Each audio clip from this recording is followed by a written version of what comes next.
지금 시중금리가 한 5에서 한 6%쯤 됩니다. 마이너스 대출 받으면 한 대략 한 5% 후반쯤 되더라고요. 이게 참 벌써 한 3배가량 오른 거라고 생각하면 맞겠습니다.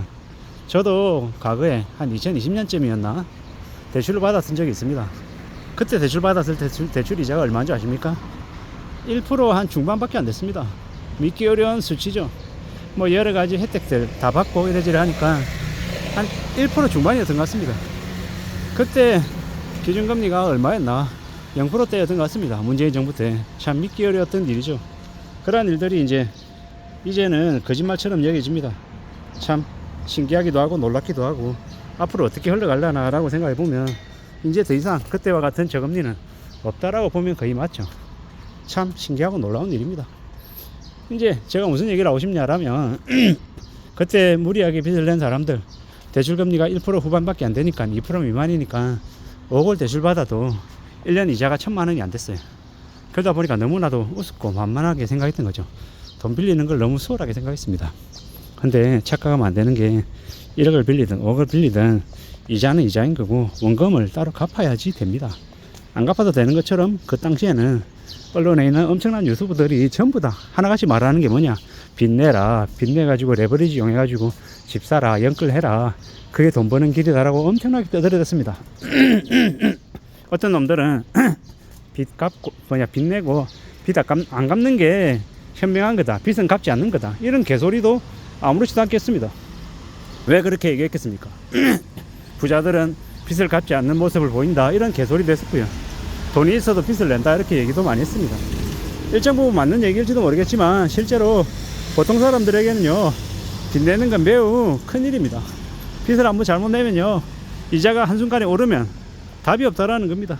그러한 짓거리들이 이제 그 당시에 있었고, 이제 서서히 그때 연끌했던 이들이 서서히 상황이 심상치 않게 돌아감을 느낍니다. 무슨 얘기냐? 지금의 중금리 5% 6%인 금리가 언제 어떻게 8% 9%가 될지 모른다라는 걸 조금씩 이제 알아가는 거죠.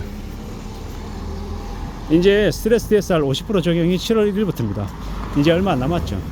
그리고 2025년 1월 1일부터 스트레스 DSR 100% 적용입니다. 그게 무슨 말입니까? 가상금리 3, 4% 매긴다라는 겁니다. 누구한테요? 빚진 사람들에게. 그러면 주변 시중에 대출금리가 5% 6%인데 자기만 8% 9% 내야 되는 거예요. 에이, 설마 그런 일 없다라고 하지만 그런 일이 벌어집니다. 사업용 부동산으로 인한 손실을 본 금융권들이 손실을 만회하기 위해서 누군가에게 벌충을 해야 됩니다. 누구에게 하겠습니까? 누구에게? 결국 자기들에게 잡힌 물고기인 대출자들을 먹잇감으로 삼는 거예요. 그게 앞으로 벌어지는 일입니다. 참 살벌하고 참 무서운 얘기다라고 생각하시면 맞겠습니다. 앞으로 그런 일들이 더 벌어지고 그런 일로 인해서 비명을 지르는 이들이 꽤 많아질 겁니다. 근데 비명 지르는 이들이 늘어나도 그들이 죽겠다라고 얘기해도 주변에 누가 도와주냐? 도와주지 않습니다. 정부가 나서서 웃기는 소리 하지 마십시오. 정부도 돈이 없어가지고 지금 돈을 더 뜯어내야 되는 상황입니다. 그러한 상황들을 잘 생각하며 지내야 되겠습니다. 참 무서운 일들이 계속 벌어지고 있죠. 앞으로 어떻게 살아야 되겠습니까? 빚지면 안 된다라는 거죠. 빚 내고도 별일 없이 사는 사람들이 많다라고 떠들어대는 개잡놈들의 말에 놀아나지 말자라고 이야기하고 싶습니다. 빚 내면 끝나는 거고, 그로 인한 이자는 이자지만 이자 부담도 만만치 않지만 현금 어떻게 하려는 거죠. 현금 안 갖고 그냥 넘어갈 거냐라는 거죠. 그런 거 생각하면 참 깝깝하죠. 너무 많은 사람들이 못 모르고 지금까지 지내왔습니다. 빚지는 걸 아무렇지도 않게 생각하고 지내왔던 거죠. 근데 착각하면 안 됩니다. 빚은요, 소도 잡아먹는다고 했습니다. 우리 과거의 전통사회에서 소는 뭡니까? 자식 다음에 가장 중요한 재산이고 가족이었습니다.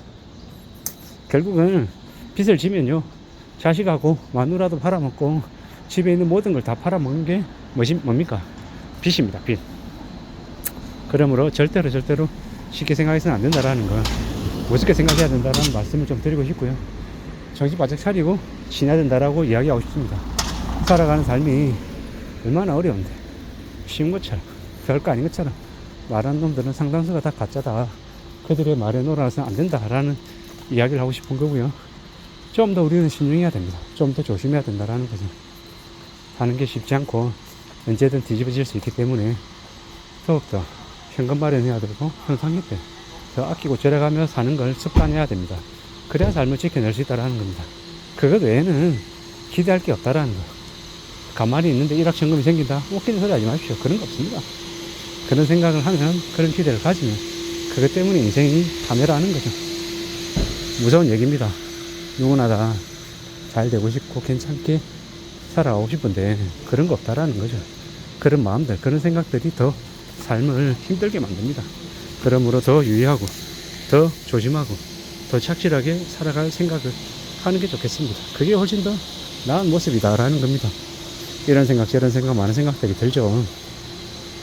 빚내 가지고 하는 것 말고는 뭐 답이 없는 것처럼 길이 없는 것처럼 얘기하지만 자기가 열심히 돈 모아서 자기 돈으로 뭔가를 하면 됩니다. 그게 가장 현명한 모습입니다. 자기 돈으로 뭔가를 하면 어떤 이점이 있냐, 기다릴 수 있습니다. 원하는 시간까지, 원하는 때가 오지 않았다라고 하면 기다리고 또 기다릴 수 있는 힘이 생긴다라는 거죠. 자기만의 힘 말입니다. 그런 모습을 가지고 살아가는 게 제일 좋겠습니다. 그렇게 가보자라고 이야기하는 겁니다. 그렇게 살아갈 때, 그렇게 지낼 때 뭐든 좀 안전해질 수 있고 탄탄하게 살아갈 수 있습니다. 그런 생각들이 우리를 좀 더 이롭게 만드는 것 같습니다. 안전하게 지켜주는 것 같습니다. 결국 그러하니 무리하지 말자. 천천히 차근차근 살아가고 좀 더 조심하며 사는 게 더 필요하겠다. 그리고 제일 중요한 건 뭐다? 빚지지 않는다라는 것. 빚지고 뭘 할 생각을 안 한다라는 것. 차도 자기 돈으로 사고 여행도 돈 모아서 가고 뭘 사더라도 다 빚 말고 자기 돈으로 하는 게 제일 좋겠습니다. 그게 가장 현명한 모습이다. 가장 올바른 모습이다. 라고 이야기하고 싶은 겁니다. 그렇게 살아야, 착실하게 살아야 삶이 안전해지고 탄탄해집니다. 누가 뭐라 해도 삶을 잘 지키기 위해서 어떻게 해야 된다? 어떻게 해야 된다? 빚 안 지고 살아야 된다라는 겁니다. 빚 안 지고 살고 빚 내는 거 겁내고, 만약에 빚을 냈다라고 하면 최대한 빠른 시간 안에 빚을 갚으려고 애쓴다. 그것만이 삶을 잘 지켜나가는 아주 좋은 길인 것 같습니다. 그렇게 생각하고 살아가자라고 말씀드리고 싶습니다. 그게 제일 좋은 모습이 아니겠냐라는 겁니다. 그렇게 살아가야 되지 않겠냐라고 이야기하고 싶은 겁니다. 그렇게 지낼 때, 그렇게 살아갈 때 우리네 삶이 좀 더 괜찮아지고 좀 더 좋아질 것 같습니다. 그러니 너무 우려하지 말고 차근차근 천천히 삶을 자기만의 속도로 잘 축적하고 잘 저축하고 잘 애쓰면서 살아가면 좋겠습니다. 그렇게 살아가는 게 제일 좋을 것 같습니다. 그렇게 지내자라고 이야기하고 싶습니다. 이상입니다.